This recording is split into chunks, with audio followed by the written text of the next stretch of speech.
luyimba. An edutainment. It's an edutainment. Nze sisuza luyimba nti enkya nadda.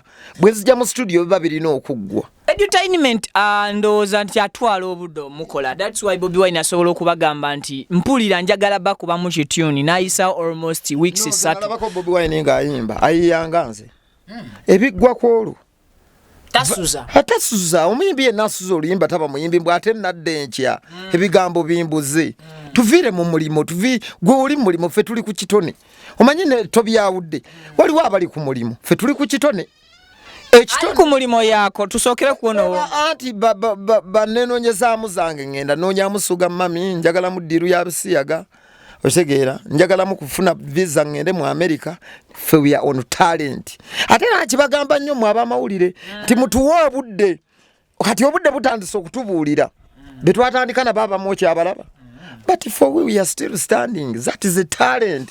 Yadde temutuwa budde mukwekerera nnyo amazima gaffe platform za moluste mwagala zituwa but muganda wange mu bantu abo ebbango twalinyweza era amanyi gaffe gali nnyawo abo mba mama nachi zato nyimbisa luyimba lwakwemuula nyimba ebigambo byebatawulira samanye samwaye nemasayala ebyo simba sigwe kuyise emirundi yemeka gwe nalumansi obusente bw'okuula abasajja nalumansi oyo nalumansi kyonoonya mbasajja ojja kifuna nalumansi mbadde nkerabidde ntya ndwanga okunyiga kaliko stop kakati nze mbuuza muzeemu ennyimba nakubuuzizaako wali kati nene tukibikka waddamuko ku oluyimba olwa naddamu nyimba oldies mu nyimba za Jaji Kiweewa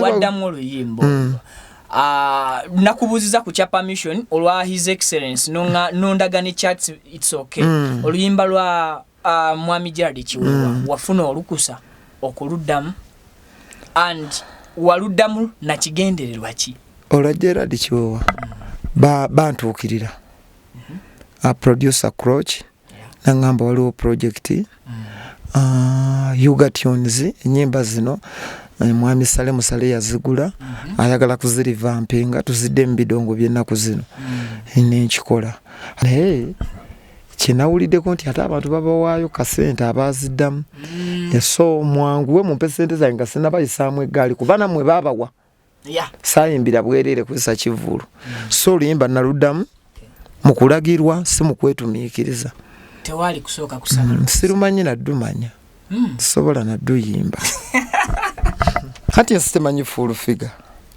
kiringa nze byenjogera omuntu ayinza okulowooza oba mbirumidde nnyo obugigi full figure just nga bwowulira nti akawala kagundi kayina eddalo but is a very good woman oba Jennifer full figure bangi era onkoze bubi ogenda kunkyayisa abantu full figure ayina ekintu kyeyakola mala okulwala mukazi wange ajja mu ddwaliro abaana tubaleka ewaka abato Falidi muto akyali muto nnyo mutabani wange kyali mu myezi oba mu myaka ekibebi Falidi ndoza myezi nga kyali myaka ng'ebiri kyali kito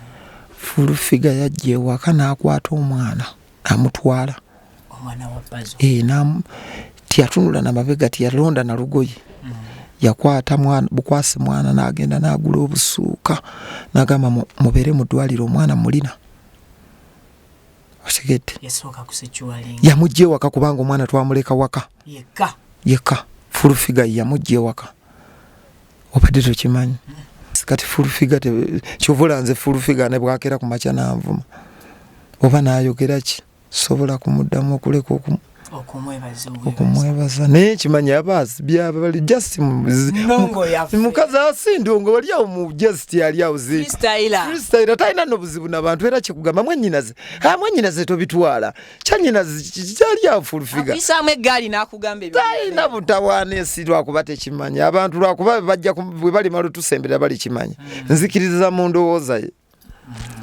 nzikiza mu ndowooza ye kuba ngeze nkula ebintu ebimu bw'ogenda obikula nti omuntu bw'ayagala muwozi we si lutalo Nange bwentembeta Bobi Wine wange sirutalo usanga munange bali bamukonvince nga ne babaako kye bamuwa ekyamusanyusa tiri so nze nzikiriza mu ebyo omulala kabako Chick Bombe Bobi Wine His Excellency yo abayimbi bangi balamu bagahale obadde okimanyi omusajja wa orange yes what t-shirt balamu nze nali simanyi nti n'engeri gyentembeetamu Bobi Wine kyewuunyisa balamu yakuba essimu direct nagansindisa manager wange bakuleetedde ssente awo miliyoni 2 yes balamu kati nekinjigiriza nenga ekitegeeza byabufuzi ne bwe tuba tubyagala twawukana mu ndowooza twawukane twagala n'ebyemirembe sikyalimu ebyo byefuza ebyo ebyaki ebyimpalana lwaki twekube so nebaza ba artist bonna wuma Sophie Gombia otegedde wuma yonna Fina Mugerwa waliyo obuwale yo bunakiisa abantu bangi bananga bamberera mu bulwadde kojja Kimbo wa Loja Spice Roja manager Roja oyo Loja buli kadi yasindikanga sente ku mobile money oyo Spice bwe nalwalo oyo yajja ne ku saluni nalindi yawo zimulese guse matoke michele nkoko nakatula ali ku saluni so on this one time Vicky yoyo sure jiulira aya waliwo wakutala inyawo nalu mansi nkuyise mirundi emeka gwe nalu mansi obusajja bokula obusento jati abasajja bo n'abasajja ojja kifuna nalumansi gwe owonga bukyalaba tulage gwoyagala kabisi kandagala nanobigula bakwita kabisi kandagala nalumansi salawo akabina n'okikinaza wafuukira ddala ekizibu ku kyalo ani nalumansi mu luyimba luno abadde asalirawo kiconstitution oluyimba mwe lwajjidde lubadde ng'olina gyoludedicate lugamba gwe nti tulage woogwa eranze lugamba ali eyo atali gwe obanze bweba byabufuzi ogwawo oli wa NRM oli wa people power oli awo otumazeeko emirembe gwe buli omu oyagala mukulu onaakuula bameka abantu otubuzaabuza nga ffe abakuziza ku kyalo ebbeero lirina tukuziza bulungi akabina oyita mu bbanga naye abasajja bakususse mwana waffe ojja tuleetera ebizibu oyagala bakutemule oluyimba walutadde officiale oba kabadde katiiza ne katutiizinga ebyaddala luli ku YouTube kye lwekola officiale lute sifunangayo oluyimba luyina maanyi ku YouTube nga nalumansi yafuuse WhatsApp mu lunaku lumu agenze mutwalo nalabye engeri oluyimba luno gye lubadde lutrendinga ne video kwe lwabadde lutrendingira nga ya muyimbi muno nga olinganga gwe eyabadde ayimbye oluyimba nga olutwala wa muyimbi muno mu situation eyagudde ku muyimbi muno n'okutandika okunyonyola kitandikidde mbyabufuzi Pazo nedda oluyimba sikyagala ntalo nnyo n'abaana b'abantu okuva lwe nalwala lwakuba ffe tuyimba ennyimba engeri oluyimba gye luba edutainment buli muntu alufuna mu ngeri ye kyovula abaga yabadde ategeeza ki agamba ono kati abantu bennyini batandika okunoonya naye ono ye nalumansi ono ye nalumansi kubanga ate ali eno akuula owa boda akuula owa taxi akuula omusuubuzi mu katale omwana ajja kutuleetera ebizibu asalewo abasajja bano baaliira ssente bwe banaamuteega ng'ava mu katale agagamba abasajja bano baaliira ssente era situation yagiddemu bwe banaamuteega ng'ava katale omwana waffe omuwala omulungi gwe tukuzizza ku kyalo ne bamutuga ne tumusanga mu kisaalu adedicatinze oluyimba luno fe ab'e Masaka tugamba mu lugezigezi kakati ekyo kye bayita obuyiiya obunnabbi kyova nti baali tebategedde Bobi Wine omukulu nankubira essimu yagikubira ku WhatsApp munaŋŋamba mu bayimbi bonna nkwesiga my man bw'osobola okuddayo n'oba wa paati tweri walukagagi yagamba nti Vincent Sega wabyendeseeyo yongereza so omukulu yankubidde essimu naŋŋamba I know I trust you genda mu studio time eyemakindye Odemu. Oluyimba. Ensongo zirambule nze ndi busy. Sina gaddamu part 2. But I trust you kasajja kange bwokwata pen enoga. Era olwakimuweereza nagamba ya. That's why I trust you, my boy. This is all I want. Kino kyennyini kye nabadde njagala. Ensongo zirambise bulungi. So Pazo oluzungu lwa follow tululeke bulesi. So kyekyo nakirambise bulungi abantu bali yabadde ategeeza ki. Nze n'ekiwa nti nalumansi yoyo ligwe yayimbako atayogera na mazima. Nalumansi yoyo yalya mu lulime na yeerimbise mu mazima. Nalumansi twambaze engoye ne tuzirya ne tubirya oli omulasita kibanda. Nalumansi twambaze engoye ne tubirya oli omulasita kibanda. Meaning we tugezaako okusabukula ne tuva mu mbeera y'okubikabika. Gwe according to your art kabadde otegeeza. Obwo bwe bayita obuyiiya omutwe gukuluma. We are here to analyze Nalumansi by Pazo. Bw'obeera wa byabufuzi baako gy'onywerera. Fe nze bwe nalwala gavumenti yakola ki? Yeyafaayo. Yeyazijanjaba nali mikono gy'amagye. Naye siri kwabe bateekawo patent yo Munnayuganda owagira kyokola ki? Kyoyagala. Nze sirya mu lulime ne mu luki. Nze gavumenti yazijanjaba ng'omwana Omunnayuganda. Nze ndikyali wa Bobi Wine. Olikyaliwe but mu politics ogwawo. Era nnonda Bobi Wine ate nvaawo. Musajja wange kati muveemu. Musajja wange bwe nali abantu trust ekyali ntono yannyongera amaanyi. Yannyongera ki? Munali musirwa banali muki? Mugezi. Gwamanyi liri Pazo waliira. Alira mu luyimba lw'ebigezo. Abantu kasabala ku Bobi Wine kabaga. Gwali olabye Bobi Wine abeera mu video ya. Nali manyi waliira nnyo ku gule motoka. Wali olabye Bobi Wine abeera mu video yani nga video vixen. Wali okirabyeko. So ogwo mukisa gwakuleetera okulya ekinene. Si mukisa abayimbi abakabi bakyali bafa abamanya nti tuyimba ebyakabi. Bo bakimanyi era oluyimba bwe lwafulumye saa n'agamba salute.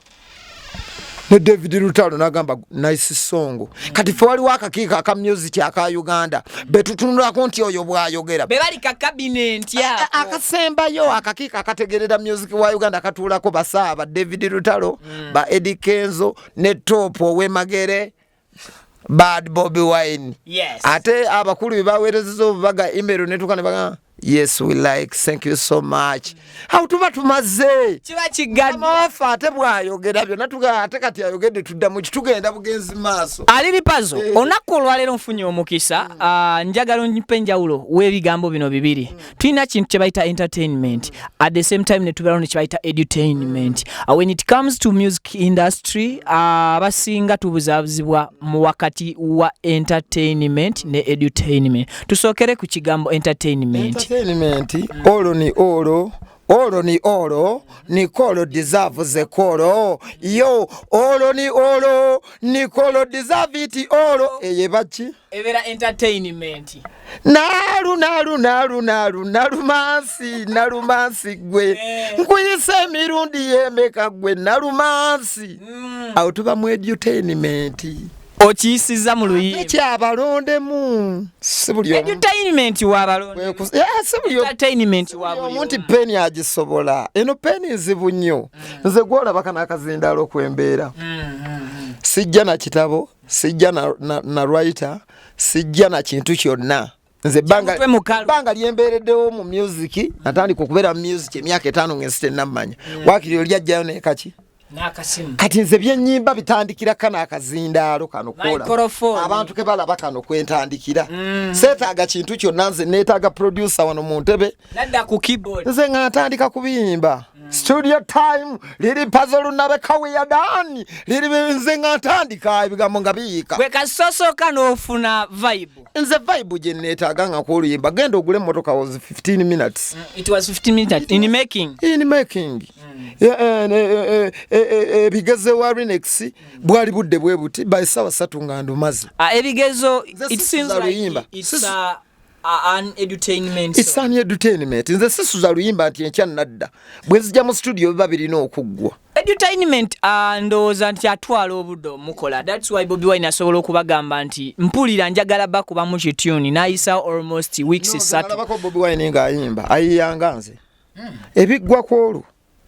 tasuza omuyimbi yenna asuza oluyimba taba muyimbi bw'ate nadde enkya ebigambo bimbuze tuviire mu mulimo gwe oli mu mulimo ffe tuli ku kitone omanyi ne tobyawudde waliwo abali ku mulimo ffe tuli ku kitone ku mulimo yaako tusookere kuonowo anti banneenoonyezaamu zange ngenda noonyamu suga mami njagala mu ddiiru ya bisiyaga otegeera njagalamu kufuna visa ngende mu America ffe we are on talent ate nakibagamba nnyo mu abamawulire nti mutuwe obudde kati obudde butandise okutubuulira be twatandika na baba moki abalaba but for we are still standing that is a talent yadde temutuwa budde mukwekerera nnyo amazima gaffe platform za mulusi temwagala zituwa but muganda wange mu bantu abo ebbango twalinyweza era amanyi gaffe gali nyawo abo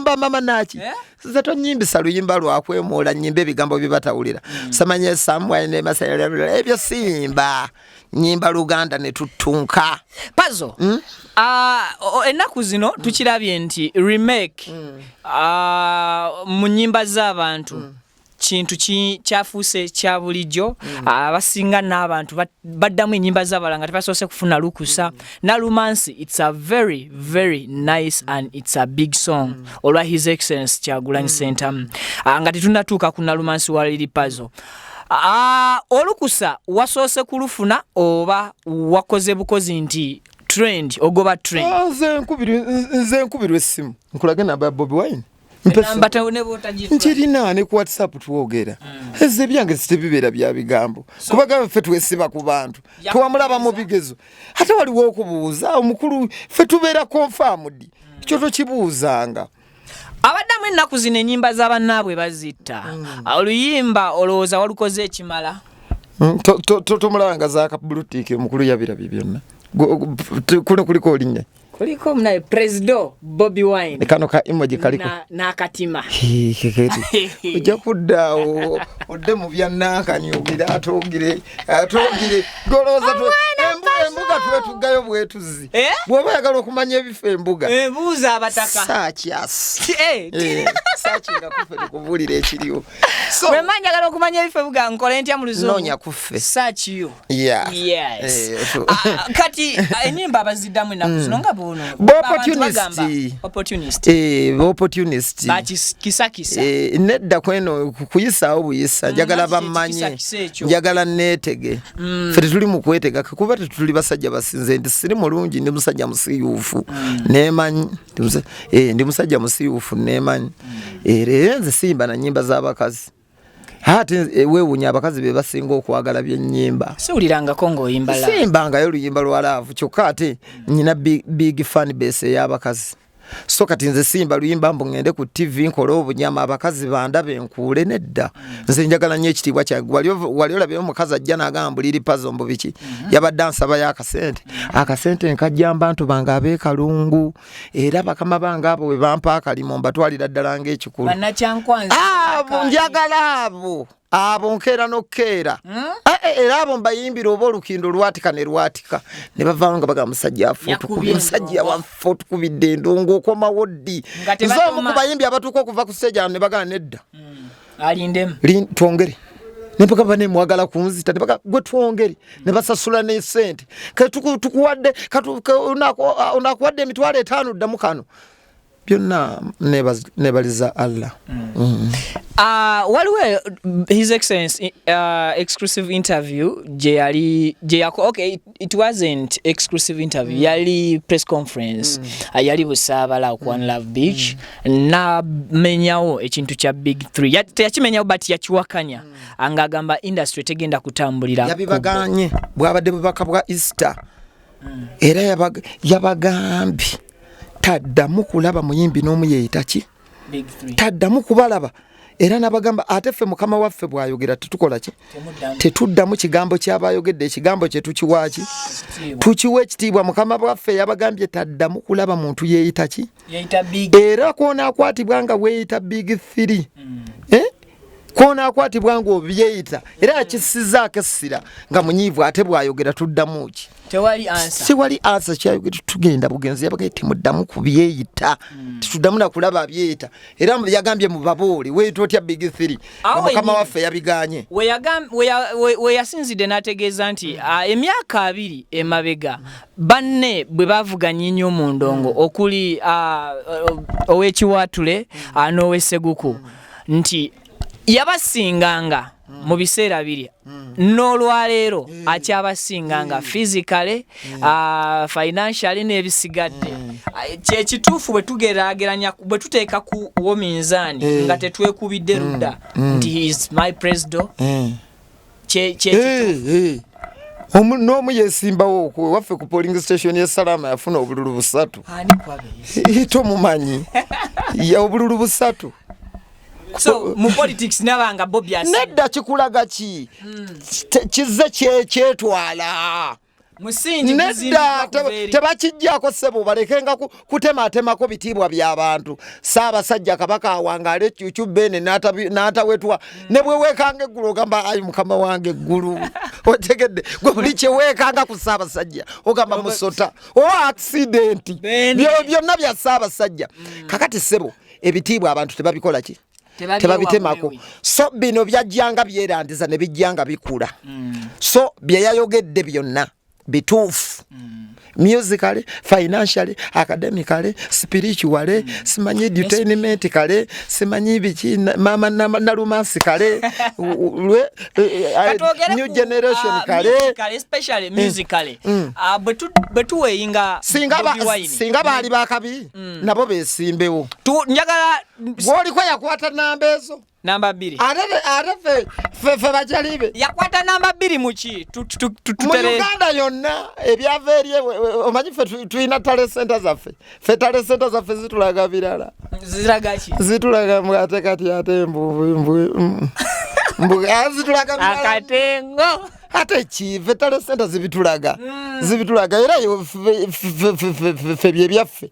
Byawuka kubyalangirirwa fe talent centers zomugeto ziraga birala otegede kakati atoli yesimba onafunayo obululu bumeka tobujjukira obusatu ku Salama Road eri wesika embuga ku polling station y'ekirudu yafuna kale kati kyajja kiti ekyo kale kati lwaki kyajja bwe kiti guraki kyajja bwe kiti kati kyogamba yateeka mu manyono ge yateeka atya Toda ku music. Nenda Pazo oli gwenchimanyo yagalanye ebyobufuzi kati awo Bange nakuteka kupano yemune namboze. Njagala ebyo njagala politics ofumanyi mu politics tusobola okusula.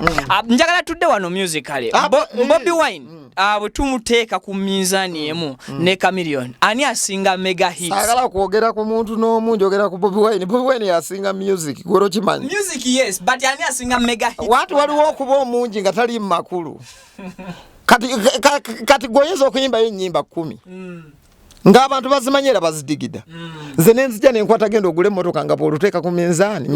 Minzaani yeekola bw'eti yange neekola ki? Neyambuka. Zeziri tugambire ku Nffa awetwala kati ffe tubala bwe tutya bamanyi endongo. Ti naye kale zino zaanyuma zaali 2. Omusajja najja n'akuba. Bikwase Kyagulanyi ne tukwate 10. Netuliteeka mu luyimba luli 10 kati 10 zo tuzitutte. Zifuuse rumosi. Zitufuuse Bikwase Kyagulanyi ne tuddira. Tugambire ku Nffa awera ne tukwatayo 10. Oli akyali mu nnyimba mmeka? Tukugjeeko ennyimba 10 ameka? 2. Najja n'aleetayo kayimba kyawa akalala. Kyalenga. Era ne tukwatako 10. Tuziteeka ffe tukubala ennyimba 3 goli mu 3. Kitegeeza oli trash. Ffe tusengejja kawoowo. Kati yegenda ogule emmotoka. Kyovola anti kugamba nakyogera awo abantu ne batantegeera ngamba mu generation yaffe. Teriyo artist alina luyimba lwenkana genda ogule emmotoka. Eruleete. Wenajjira 2016 nti omuyimbi gundi aluyinayo lwenkana amaanyi. Luleete kuva 2016. Lundeetere. Tontya tuli ku kamera. Osobola n'okuyita abalala. Tontya Blood Wines ndi waddala. Comment section weri awo nzigule nsubira okubeera nga mmwe musobola okuliplayinga lili Pazo 2016. Without ogamba nti kunafuya oba kufiisa. With all due respect. With all due respect. genda ogule emmotoka manyi olina omuyimbi 2016 ng'oggyeko katasovu sisogede kuba research respect David Lutalo Eddie Kenzo good life but generation y'aba wenajjira njagala abantu batunule wenajjira abayimbi benajja nabo kwate nyi oluyimba lwabwe wenajjira n'olwalu nabe genda ogule ki emmotoka teeka ku minzaani oli aleeteyo 10 zindeete meka emmotoka emu kitegeeza luli 10 mbanzi tutte ku luyimba lutya ku luyimba lumu lwali bwe tudda mu nyimba ez'amakulu lubalibwa mu nyimba ez'amakulu ate nno nnyo naye ekibuuzo kiri nti nyimba 10 ezaali zisinze okuba n'amakulu ate ne zikuba Uganda mu byafaayo bya history wa music wa Uganda ekibuuzo kiri nti lwali lw'amaanyi nakati lukyali lw'amaanyi oluyimba olutaakwata nga lwesimanyi bwe lwakwata oluyimba lwe nakolera video nga tetuukanye na mutindo oluyimba lwe promotinga olwadigiza ba corporate olwagenda mu Casablanca nga simanyiyo olwakuba governor nga simanyiyo nga sina kyemanyi nga siri ku Facebook yadde ku TikTok yadde kati ninyo Pazo enyimba ezetambuza breaking nga banyinizo temumanyi ebiseera ebisinga nja kuzaako kakatambi katono emabega ku mugenzi Moses radio oluyimba lwe bayita Jennifer lwe lumu ku luyimba okusinzira ku stories za radio lwe yali asinga obutayagala olw'ensonga ze yawa nti lwe luyimba lwataasinga kufunamu ssente newankubadde lwe luyimba lwo lwasinga bwe nkubuuza nti Pazo oluyimba lwagenda ogula emmotoka walufunamu ekyo kye lwali lusaanidde okuba nga kivaamu oba naawe lwakukola ng'abalala olwevuma musically financially saalufunamu bankozesa neerero ku Facebook waliwo abantimbye essi ku kizinga essi siriyo bagenda kubba bantu waliwo abantimbye eraakayo waffe kooki abantu obwedda banga ku Facebook bakulanga eno eraakayo gye siriyo okitegedde ne comment kweziri ku Facebook ku post gyensembi yokola kati ebintu bwe bityo bikola kivulungutu w'endongo ya Uganda nene baza mukama nti ate kyekirungi ky'okuyimba ennyimba zaaki ez'amakulu laba ate nfunye nnyo mu music wange mwattu ate nga nvudde mbulwadde obadde okimanyi juzi wano kimbero kikubire mbulwadde ekimbiro kinkubire awo tugenda tuuka ate nfunyeemu nnyo music tewafunamu ki ekyakulemesa okufunamu genda ogule emmotoka ng'ate lwali luyimba lw'amaanyi abantu baateekako nnyo obuli nga ne shows wazikubanga anti nze nali musajja wa kisa ezimu show ze mwalabanga nga bantimbye saalingayo bw'okuba iti abakadonkamu bakwata ekifaananyi kyo jjukira bo bagenda mbyalo abantu nga tebannamanya feesiyo ne bafunayo omuyimbi akufaanana nga bw'olaba nfaanana ne bamutintinga ki akaviiri ne bagenda ne banyagulula abantu ogenda okutuuka ku kyalo ebbamunandika nga baga liri Pazo yazze wano ne boda ne bakuba ekintu kyabadde kyakabi kati mwe mwalabanga posita nga mulowooza nze ate nze ndi waddala nnyo nayimbira nnyo abantu kumbe banjuuzinga nakakitegeera nti anti nayimbanga nze musajja wattu olw'ekisa kyange n'obutekkiririzaamu ekibogo oba kakutte katugenda tuyimbe tulabe oba abantu banadigidde ogenda okutuuka eyo ng'ogoba luyimba gye lulaze nze nno nga mpakana nga tubanga tujja kuwayo emitwalo 3 4 tukutwale nako mu mmotoka kati nze nga ngenda excitement n'okwagala okukakasa oba kuba nali simanyi kati nze olw'essanyu lyange naye sikyevuma kuba nze olwo nsobola odduleka kuba ndi musajja mugezi buli lunaku njiya kyovola nze ne bwonkola ekikolobero mu kuyimba ekyamba nja kuzzaawo ki tyuni ate ero neetaage so kati ffe twagendera lwa buto bwaffe ate nga tetulina bahandula baki mu business jjukira mu industry ya Uganda bw'obeera n'ekizibu buli omu abeera ku ssimu ye ng'agamba kakiwulire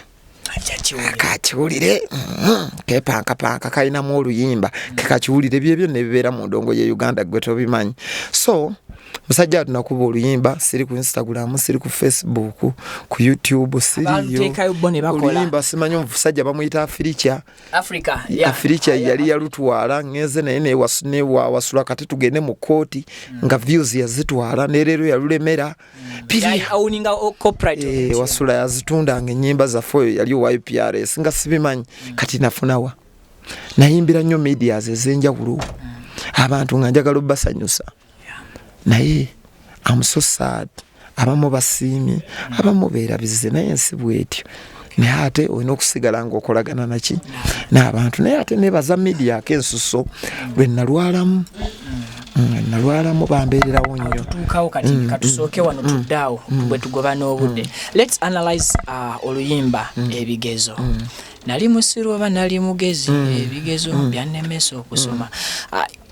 Oluyimba luno lusoundinga nga ggwe eyali awandika lyrics zino nga ziraga tewasoma ate era nga zijjirayo ddala obulumi bwe singa omuntu aba awadde oluyimba olw'obudde. Ekituufu ku luyimba olwo kyeki, and what was the hidden message in that song by the time ng'oluwandiika? Oluyimba olwo nalukubira wano Kazindaalo, saalina peni yadde olupapula nga bwe nakola genda ogula emmotoka nga bwe nakoze nalumansi. Wajja tulina kitabo tewalina peni. Oluyimba olwo lwalimu nti kale maama singa maama wange yalina ssente ezisoma nandisomye nenva mu bino bye tulimu bizinensi yaffe obutagiwa kitiibwa. Abantu bwe bakimanya nti okusoma kwatulema ab'emitwe emibanguleko bonna ne bakola ki ne tuyimba n'enfuufu neefummuka abasoma ne beeyolerako ezimu ne bakola ki ne beddukira.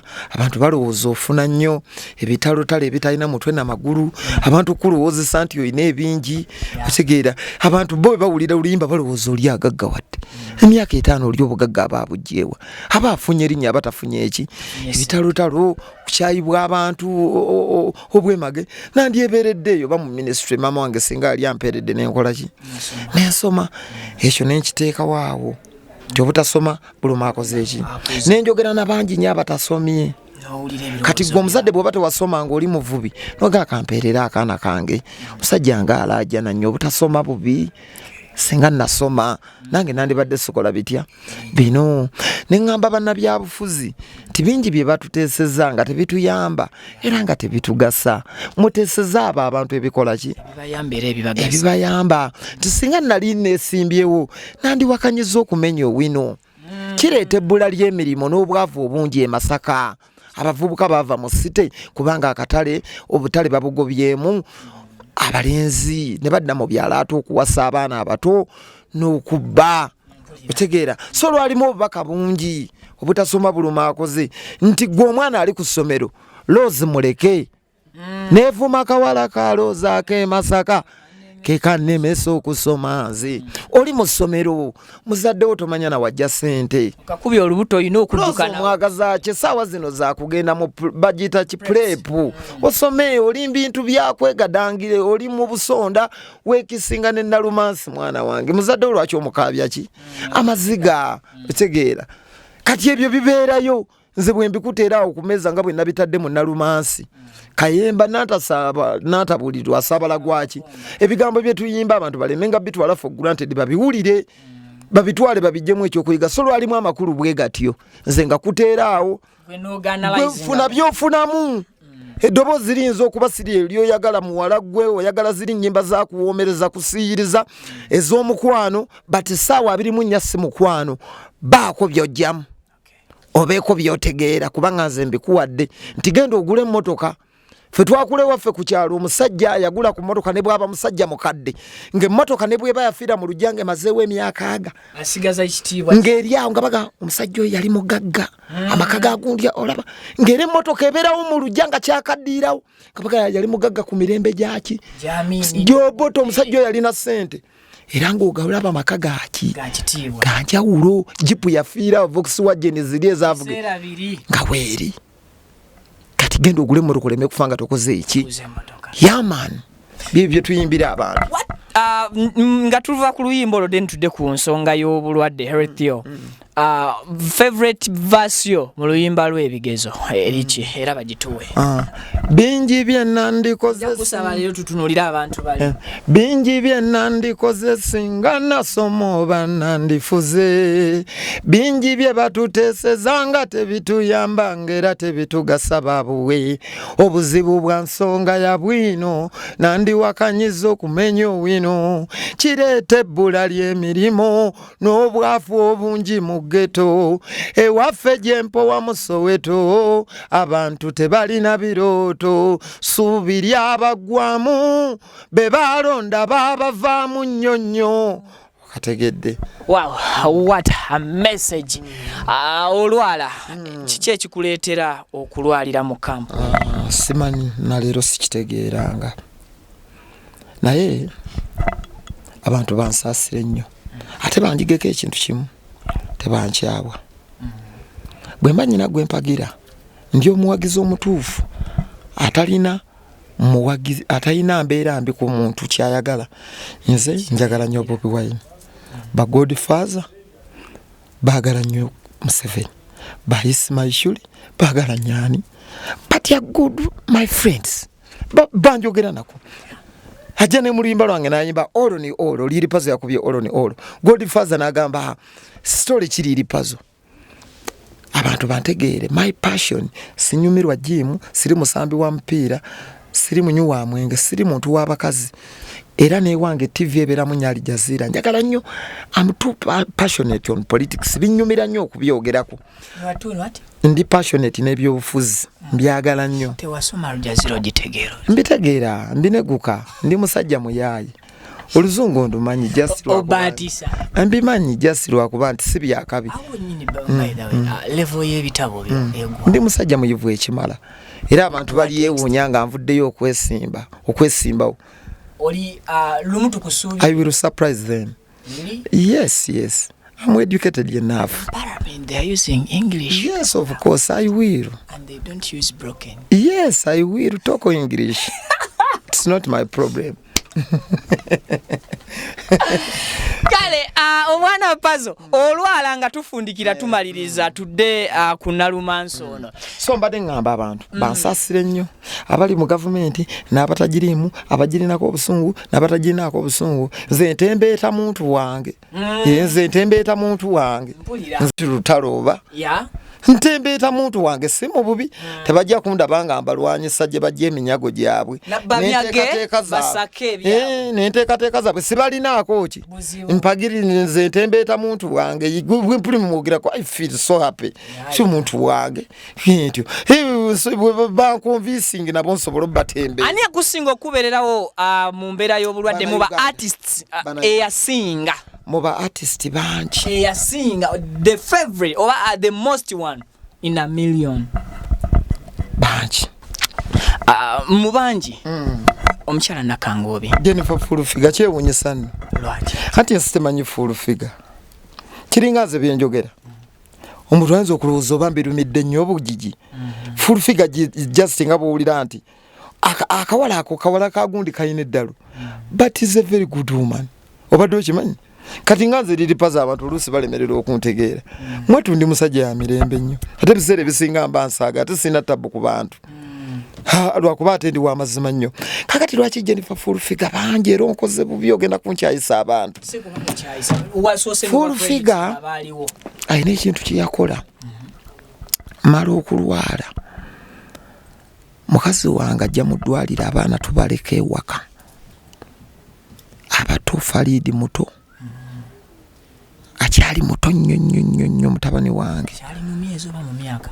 Ekibebi. Kifalidi njoza myezi nga kyali myaka nga 2. Kyali kito. Full figure yajja ewaka n'akwata omwana amutwala. Omwana wa Pazo. Tiyatunula na mabega tiyalonda na lugoye. Yakwata bukwasi mwana n'agenda n'agula obusuuka n'agamba mubere mu ddwaliro omwana mulina. Otegedde. Yasooka kusechualinga. Yamujje ewaka kubanga omwana twamuleka waka. Yeka. Full figure yamujje ewaka. Obadde tokimanyi. Era story mpadde empya. Yes, kati full figure kyovula nze full figure ne bwakera ku makya n'anvuma.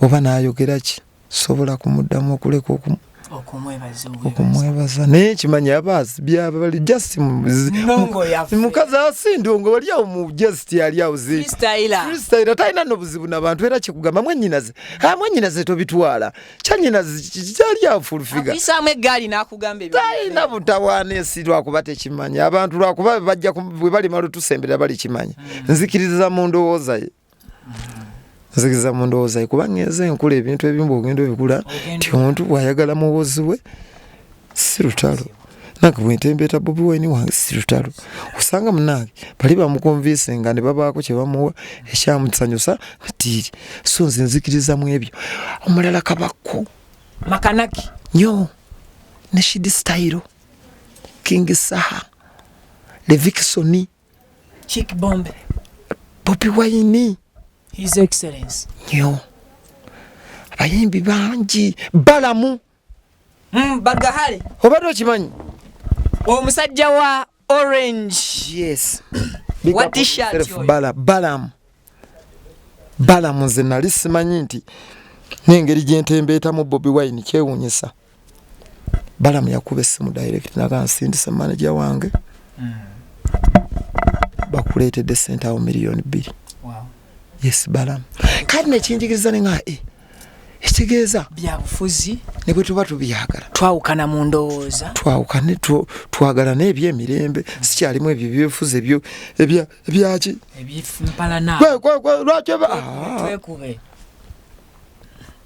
so nebaza ba artist bonna wuma Sophie Gombia osegede wuma yonna Fina Mugerwa waliyo obuwaleyo bunnakiisa abantu bangi bananga bamberera mu bulwadde kojja Kimbo wa Loja Spice Roja manager oyo Loja buli kadi yasindikanga sente ku mobile money oyo Spice bwe nalwalo oyo yajja ne ku saluni nalindi awo zimulese aguse matoke michele nkoko nakatula ali ku saluni so bana Uganda lero bana Uganda yesi yonna yakuberera mwebale nnyo ate media mwebale era banange ba media ba Uganda banaye temunkya wanga omukwano gwe mwandaga mugundagire nno ddalanga mbini mojange mwagunda kakogumu nze munjagalayo lumu yabanaye mbase singa munjagalira ddala buli lunaku for the first time ngawe nkikugambe olwalero nga nawe badde tokimanyi ladies and gentlemen ba queens ne ba kings abomukutu guno Viki exclusive for the first time obabuulira omuntu gwe mulaba mu introduction esooka mu video eyo omusajja bwe wetegereze nnyo naye abadde takimanyi ali mu kigambo Viki exclusive nga tekindaba kugenda mu that ka gold color yali Lili Pazo. It was my first interview and Lili Pazo. Media ya Uganda, ba YouTuber, ba blogger, ba namawulire ba radio, abempapula. Bona mbasamu ekitiibwa basebone banyabo bebale. Embozi zangu luzibaamu okusaaga zibaamu eddalu naye ndi musajja omweto wa zero omukakamu ku mutima sina nnyo tabbu. Nalumansi gwe kuyise mirundi yemeka gwe nalumansi obusente bw'okuula abasajja nalumansi oyo nalumansi kyonoonya ambasajja ojja kifuna nalumansi mbadde yenga ndwanga okunyiga kaliko stop kakati nze mbuuza amuzemu ennyimba nakubuuzizaako wali kati nene tukibikka waddamuko ku luyimba olwa naddamu nyimba oldies mu nyimba za Jared Kiweewa waddamu oluyimbo nakubuuziza ku kya permission olwa His Excellency nondagane charts it's okay oluyimba lwa mwami Jared Kiweewa wafuna olukusa okuluddamu and waluddamu na kigendererwa ki olajera dikiwewa bantuukirira producer Croach nangamba waliwo project Yuga Tunes enyimba zino mwami Sale Musale yazigula ayagala kuzirivampinga tuzidde mu bidongo by'ennaku zino nekikola ate nga mwami Sale era mbulwadde bwange yakola ki so nasitukiramu manyo kye bayita okusiima abantu nengenda nenyimba naye kinawuliddeko nti ate abantu babawaayo kasente abaziddamu so mwanguwe mumpe sente zange nga sinabayisaamu eggaali kuba nammwe baabawa saayimbira bwereere kwesa kivulu so oluyimba naluddamu mu kulagirwa si mu kwetumiikiriza tewali kusooka kusaba sirumanyi naddumanya sobola nadduyimba kale naye ate byebyo nze negenda ogula emmoroka nalukuba nemala emyezi nga3 nga nduperforminga sinalukwata nenalumansi rumanya engeri gyendi wa freestyle sinabikwata ebigambo naye lukwata lukola lukola ngera munamasako mbozeeko budde dda abaana bagambira obulamu kinyanya ani gwogendo kiwaawo mu bana Masaka tutumanyi ffe babinyanya faawunda oyogera ku binyanya ate n'obuuza suuna beni bazira tone Mutesa Pulo DJ Seba oyo gaya binyanya Bwana Masaka kati nno bano bemulaba Masaka wali abaana abasiikula engoma basabula awo munyenda awo kirira eri kinoni eri kyekifuga ekikwanirize waffe kiki kinyanya kale ye lili Pazo lunabe walunabe music endongo yagenda maaso n'okugisabula naye nga baba nalumansi twajiwulidde kale guys bampita Vic subscribing liking sharing commenting mu comment section yawo kwebyo byogenze maaso n'okubeera nga oli okosako n'okubeera nga olaba this time around nyambiddwako obuyambi bwakyali wange bamuyita Mike kulwa Joel ku kamera agwesobodde kubeera nga nkola naye mukadde kano as of now I sign out.